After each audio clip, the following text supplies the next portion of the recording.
ગઈ તારીખ 23/3/2026 રોજ જૂનાગઢ કાજીવાડા ખાતે રહેતા મુસ્તફા નઝીરભાઈ કાજીનાઓના ઘરે ચોરી થયેલો અને એ પોતે સામાજિક કામ સારું વંથલી ગયેલા હતા.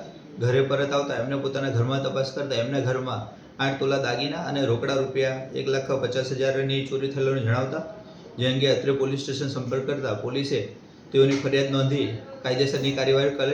આ અંગે પોલીસે વિસ્તારના સીસીટીવી કેમેરા તેમજ હ્યુમન સોર્સ અન્ય બાતમીદારોથી તપાસ કરતા એક શંકાસ્પદ મહિલા જણાવેલ, જેઓની બાદમાં તબસ્સુમ ફાતિમા બેન તરીકે ઓળખાણ થયેલી, જેઓને પોલીસ સ્ટેશન લાવી યુક્તિ પ્રયુક્તિથી પૂછતા પોતે ચોરી કરેલ અંગેનું કબૂલાત કરેલ. જે અંગે તેમના ઘરે વિગતવારની ઝડપી તપાસ કરતા તેઓના ઘરેથી અલગ અલગ ચાવી નંગ 300, તાળા નંગ 5, અન્ય 4-5 પાકીટ તેમજ ચોરીમાં ગયેલ તમામ મુદ્દામાલ મળી આવેલ, જે અંગેની કાયદેસરની કાર્યવાહી કરી આગળની કાર્યવાહી કરવામાં આવેલ છે. હાલ બેન દિન 1ના રિમાન્ડ હેઠળ છે અને આગળની કાર્યવાહી ચાલુ છે.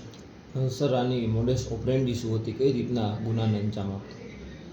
આ કામના હાલના જે બહેન તબસ્સુબેન ફાતિમા બુખારી નાઓ જે તે વિસ્તારમાં ચોરી કરવાના એ વિસ્તારમાં તેના લોકલ પબ્લિક સાથે નાના મોટા કામના બાબતે એક સંપર્કમાં આવતા હતા.